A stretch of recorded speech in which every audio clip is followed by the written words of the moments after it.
नमस्कार, मैं अशोक कुमार पांडे। स्वागत है आपका टीसीएच पर। हाजिर हूं इजराइल, फलस्तीन, Lebanon, Iran, Syria, middle east और इसके बहाने सारी दुनिया की खबरें लेकर। खबरें बहुत सारी हैं, मैं लेकर आऊंगा भी, लेकिन उसके पहले एक तस्वीर देखिए। यह तस्वीर है प्रियंका गांधी जी की। कांग्रेस की बड़ी नेता अभी वायनाड से, केरल के वायनाड से इलेक्शन जीत के आई हैं। लोकसभा में पहली जो स्पीच उन्होंने दी वो तहलका मचाने वाली स्पीच थी। और आज जब वो लोकसभा में जा रही थी तो उन्होंने एक बैग लिया हुआ था, जो बैग फलस्तीन के सपोर्ट में था। फलस्तीन के सिंबल्स बने हुए थे उस पर, फलस्तीन के सपोर्ट में था। दुनिया भर के संसदों में, दुनिया भर की सीनेट्स में हमने लोगों को फलस्तीन का समर्थन करते हुए देखा है। और कम से कम मैं इस बात के लिए तरस रहा था कि कम से कम कोई तो संसद के अंदर फलस्तीन का समर्थन करे, कुछ ऐसा लेके जाए, ऐसी टी शर्ट लेके जाए, ऐसा बैग लेके जाए जिससे लगे कि हमारे यहां भी फलस्तीन को सपोर्ट करने वाले लोग हैं। हिंदुस्तान में सिर्फ पागल भक्त नहीं है जो स्टैंड विद इजराइल करते हैं, बल्कि ऐसे लोग भी हैं इस मुल्क में जो फलस्तीन के हको हुकूक के साथ खड़े हैं। अगर आप इंटरनेशनल लीडर हैं, अगर आप नेशनल लीडर हैं और अगर आप इंसान हैं, तो यह आपके फराइज में शामिल है कि आप उनके साथ खड़े हों जिनका हक छीना जा रहा है। आप उनके साथ खड़े हों जो मजलूम हैं। आप उनके साथ खड़े हों दुनिया जिनके साथ लगातार जुल्म कर रही हो। फलस्तीन वो जगह है जहां हजारों बच्चे मारे गए हैं, औरतें मारी गई हैं, बेगुनाह इंसान मारे गए हैं, सहाफी मारे गए हैं। अभी कल की बात है कि वहां एक सहाफी को मार दिया गया, एक फोटोग्राफर को मार दिया गया जो अल जजीरा से ताल्लुक रखता था, और उसके बाद इजराइल ने कहा कि वो तो इस्लामिक जिहाद का मेंबर था। हर सहाफी को मारने के बाद इस तरह की बातें चलती हैं। कल ही यूएनआरडब्ल्यूए के एक स्कूल पे हमला किया गया जिसमें 15-16 लोग मारे गए और उनकी लाशें, जली हुई लाशें बिल्कुल मिली हैं। तो जहां इतना सारा अन्याय चल रहा हो, जहां इतना जुल्म चल रहा हो, अगर आप उसके साथ खड़े नहीं हो सकते हैं तो दरअसल आप इंसान ही नहीं हैं। और प्रियंका गांधी ने यह दिखाया कि उनके अंदर इंसानियत जिंदा है। वो दुनिया भर में जो मजलूम लोग हैं उनके साथ खड़े होने को तैयार हैं। वो फलस्तीन के साथ खड़ी हैं। इसके बाद उनकी काफी ट्रॉलिंग वगैरह हुई। दिलीप मंडल नाम का एक दलबदलू आदमी जो कल तक नरेंद्र मोदी को गालियां दिया करता था, कल तक आरएसएस के ऊपर हमला करता था, और ऐसे ही 2-4 लोग और लिख ये रहे हैं कि मुस्लिम वोटों के लिए उन्होंने ये सारा कुछ किया है। तो पलट के सवाल पूछना चाहिए कि ये जो कशका खींच के आते हैं, ये जो रामनामी पहन के आते हैं, ये जो मंदिरों में जाते हैं, ये जो मंदिरों के नाम पर दुनिया भर के नाटक करते हैं, अगर ये हिंदू वोटों का तुष्टीकरण नहीं है तो और क्या है? आखिर ये भी तो हिंदू वोटों के लिए ही सारा तमाशा करते हैं। फिर इनको क्या हक है किसी के ऊपर ऐसा सवाल उठाने का? और फलस्तीन के मामले पे बात करते हुए मैं 1000 बार कह चुका हूं कि फलस्तीन सिर्फ मुसलमानों का मामला नहीं है। अगर यह सिर्फ मुसलमानों का मामला होता तो चर्च भी नहीं तोड़े गए होते। वहां चर्च भी तोड़े गए हैं। किस्मत है आपकी, खुशी मनाइए कि वहां पर हिंदू नहीं रहते हैं, खुशी मनाइए कि वहां पर मंदिर नहीं है, वरना मंदिरों और हिंदुओं का भी वही हाल किया गया होता जो मुसलमानों का किया गया है। मूर्ति पूजा के वो भी उतने ही खिलाफ हैं। बुत परस्ती उनके यहां भी नहीं है। गाय खाते हैं वो भी, बीफ खाते हैं वो भी। और यहूदी अपने अलावा दुनिया के हर इंसान को अपने से कमतर समझते हैं अगर वो किसी और रिलीजन का है। खैर, प्रियंका गांधी ने इसका सामना किया। प्रियंका गांधी ने जो जवाब दिया उसको सुन लीजिए, फिर चलते हैं मिडिल ईस्ट की खबरों पर डिटेल से बात करने। You want to say something? Why are you carrying this bag? I've said many times what my beliefs are regarding this. And if you look at my Twitter handle, all my comments are over there. They say that they I the believe that parliamentarians can't carry this. Who's going to decide what clothes I wear now? Who's going to decide that? That's typical patriarchy, that you decide what clothes women wear also. Okay, ma'am. I don't subscribe to that. I will wear what I want. तो शुक्रिया प्रियंका गांधी जी, मजलूम की आवाज बनने के लिए, फलस्तीन की आवाज उठाने के लिए। और दर्द तो इस बात का है कि जिनको फलस्तीन की आवाज उठानी थी, जिनको फलस्तीन के साथ खड़ा होना था, वो अरब मुल्क जबानी जमा खर्च से आगे कहीं नहीं बढ़ते हैं। कल सीरिया पर सबसे बड़ा हमला किया है इजराइल ने। उसकी जो लैंड टू लैंड मिसाइल्स थी उनको लगभग खत्म कर दिया है। और अब कहा जा रहा है कि सीरिया के पास हथियार लगभग खत्म हो चुके हैं। और यह सब तब हो रहा है जब बड़े फाइटर, एचटीएस के फाइटर अल जुलानी वहां के सर्वे सर्वा बने बैठे हैं। और जब इस जंग पे उनसे पूछा गया तो उन्होंने कहा कि हम इजराइल से किसी तरह की जंग नहीं करना चाहते हैं। अरे आप इजराइल से जंग करेंगे क्या? इजराइल आपके घर में घुस के लगातार आपके हथियार खत्म कर रहा है, आपके इलाकों पर कब्जा कर रहा है। जो असद के जमाने में कभी मुमकिन नहीं हुआ वो आपके आते ही मुमकिन हो गया। असद को आप गालियां दे रहे हैं, लेकिन कम से कम असद के वक्त सीरिया एक मुल्क की तरह तो था। आपके आते ही हालत यह है कि नेतन्याहू अब खुल के कह रहा है कि गोलानी हाइट्स हमेशा के लिए हमारी हुई, अब हम यहां से कभी वापस नहीं जाएंगे। और आप कह रहे हैं आप इजराइल के साथ जंग नहीं करेंगे। कहां से इजराइल के साथ जंग करेंगे? जिसके पैसों पे पले हैं, जिन अमेरिका और इजराइल के पैसों पर आप पले हैं, उनसे जंग करने की आपकी हिम्मत है कहां? तो सीरिया के जो ये नए रिवोल्यूशनरी हैं, जिनके समर्थन में बहुत सारे लोग आ रहे हैं, मैं शिया सुन्नी वगैरह में नहीं पढ़ता, वो मुसलमानों का मामला है, वो जाने कौन शिया कौन सुन्नी कौन क्या। मैं तो पॉलिटिक्स समझता हूं और मैं ये समझता हूं कि जो लोग इस समय शिया सुन्नी करके बशर अल असद के जाने और जुलानी के आने की तारीफ कर रहे हैं या बड़े खुश हो रहे हैं, उनको इतना समझ लेना चाहिए कि अब सीरिया एक मुल्क भी नहीं रह जाएगा। सीरिया के जो हालात हैं, ऐसा लगता है कि जल्दी ही वो कई मुल्कों में बंट जाएगा। कर्दिश इलाके अलग हैं, जहां कुर्द अपना सारा तमाशा मचाए हुए हैं। उधर टर्की की नजर सीधे सीधे सीरिया के कई सारे इलाकों पर है। कुछ दिन पहले एक भाषण दे रहे थे एर्दोगान और उन्होंने कहा कि फर्स्ट वर्ल्ड वॉर में अगर चीजें सही रहती तो दमास्कस तक का एरिया हमारा होता। तो उनकी नजर भी सीरिया के ऊपर है, वो भी एक हिस्सा कब्जा करेंगे। एक बड़ा हिस्सा इजराइल कब्जा कर ही चुका है, तो जो गोलानी साहब के पास बचेगा वो सीरिया का बचा खुचा हिस्सा होगा और उसके अंदर भी लगातार लहू बहता रहेगा, लगातार लड़ाइयां होती रहेंगी। सीरिया को एक ऐसे अंधे कुएं में डाल दिया गया है जहां से निकलना बहुत मुश्किल है। आईआरजीसी के कमांडर, ईरान के आईआरजीसी के कमांडर कल किसी इशू पे बोल रहे थे और उन्होंने कहा कि एक दिन सीरिया के लोग सीरिया को आजाद कराएंगे, लेकिन वो दिन कितना लंबा होगा ये ना वो जानते हैं ना कोई और जानता है। फिलहाल तो स्थिति ये है कि सीरिया को आग में धकेल दिया गया है और एक मुल्क के तौर पे जो सीरिया का एग्जिस्टेंस है वो एग्जिस्टेंस बुरी तरह से खतरे में है।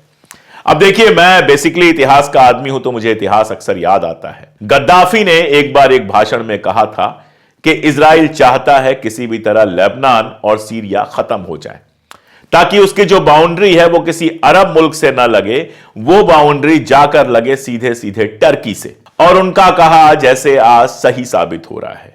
गद्दाफी क्या था, कौन था, कैसा था, इस पर मैं एक वीडियो बना चुका हूं, जानने वाले जानते हैं। लेकिन हकीकत यह है कि कई सारी उसकी कही बातें ऐसी हैं जो आज सही साबित हो रही हैं। सद्दाम हुसैन की मौत को लेकर उसने सवाल उठाया था जब, तो यही बशर अल असद और बाकी सारे लीडर्स बैठ के हंस रहे थे। गद्दाफी कह रहा था कि कल सद्दाम की बारी थी, कल मेरी बारी होगी, परसों आपकी बारी होगी, एक एक करके सब मारे जाएंगे। लेकिन बड़े दुश्मन से लड़ने की जगह आपस में ही जो ये सारे लोग लड़ते रहे हैं, उसका नतीजा ये हुआ कि गद्दाफी की वो बात भी सही साबित हो रही है। सद्दाम गए, उसके बाद गद्दाफी गए, बशर अल असद गए और अब कहा जा रहा है, इजराइल कह रहा है कि जॉर्डन के ऊपर बहुत बड़ा खतरा है।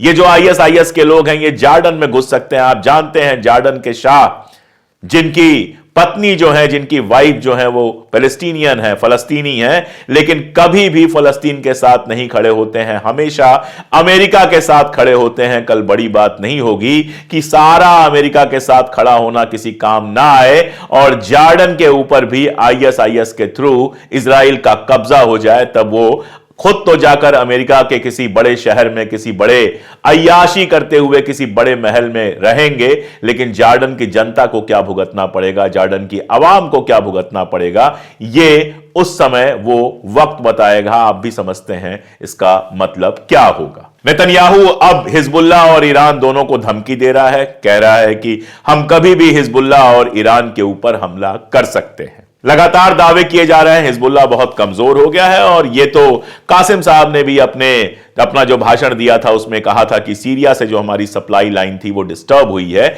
ईरान से जो एक सप्लाई लाइन थी जो सीरिया होके आती थी लेबनान में, वो डिस्टर्ब तो हुई ही है। तो जब हिजबुल्लाह से लड़ाई में कमजोर पड़े तो सीज फायर कर लिया और अब जब सप्लाई लाइन डिस्टर्ब हो गई है, इनको लग रहा है कि हिजबुल्लाह शायद थोड़ा कमजोर हुआ है, तो कह रहे हैं कि हम कभी भी हिजबुल्लाह और ईरान के ऊपर हमला कर सकते हैं।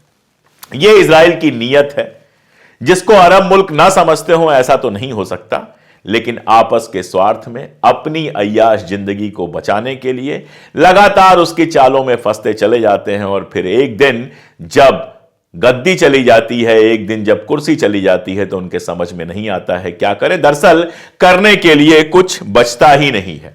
इसका सबसे बड़ा अगर कोई एग्जाम्पल देना है तो पैलेस्टीनियन अथॉरिटी, ये वो फलस्तीनी हिस्सा है, अब्बास साहब उसके प्रेसिडेंट हैं, ये वो हिस्सा है जो कहता है कि वेस्ट बैंक पर हमारा कब्जा है और वेस्ट बैंक ऐसा है जहां जब चाहता है इजराइल घुस के जिसको भी मार सकता है, किसी को भी उठा सकता है।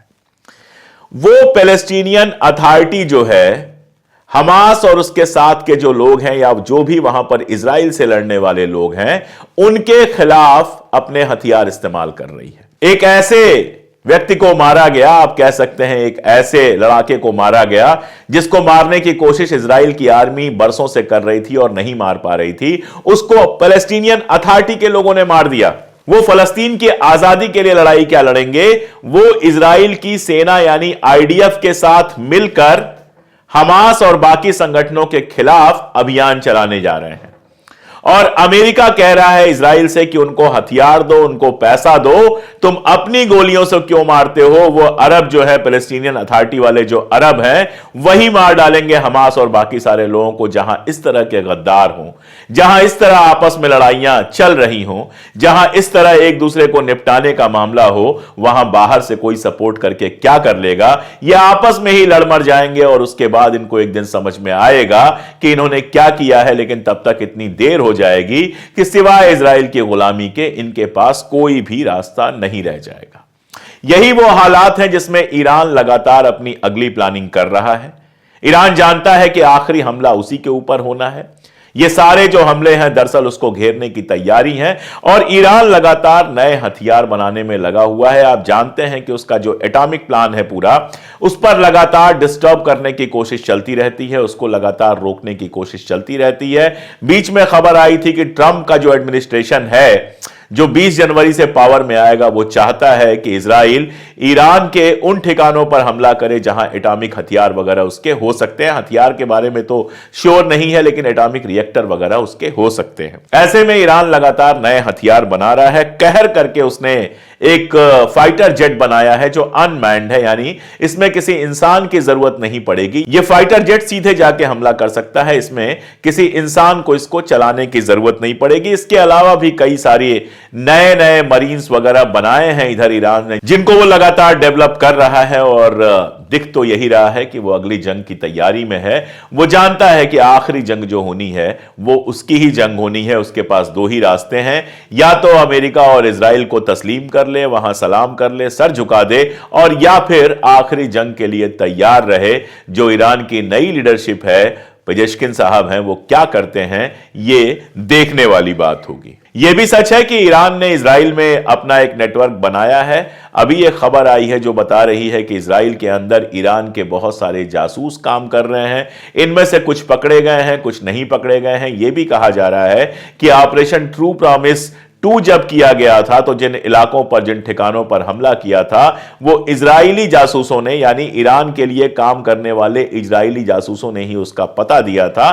तो ईरान अपनी तरह से अपनी तैयारियां कर रहा है। अब उसका क्या असर होगा, कहां तक चीजें पहुंचेंगी, यह बता पाना बहुत मुश्किल है। उधर सीज फायर की बात भी काफी चल रही है। सीज फायर के बारे में कहा जा रहा है कि हमास और इजराइल दोनों जिस हद तक इस बार तैयार हैं, उतने कभी तैयार नहीं रहे। शायद ट्रंप का प्रेशर है, या फिर नेतन्याहू के ऊपर अपना जो प्रेशर पड़ रहा है इजराइल के अंदर, वो भी एक वजह हो सकती है कि वो हमास से समझौता करने के लिए बिल्कुल तैयार इस बार नजर आ रहा है। अंदर बहुत प्रेशर है, लगातार जुलूस वगैरह जो निकल रहे हैं वो तो हैं ही, जो होस्टेज फैमिलीज हैं वो निकाल रही हैं।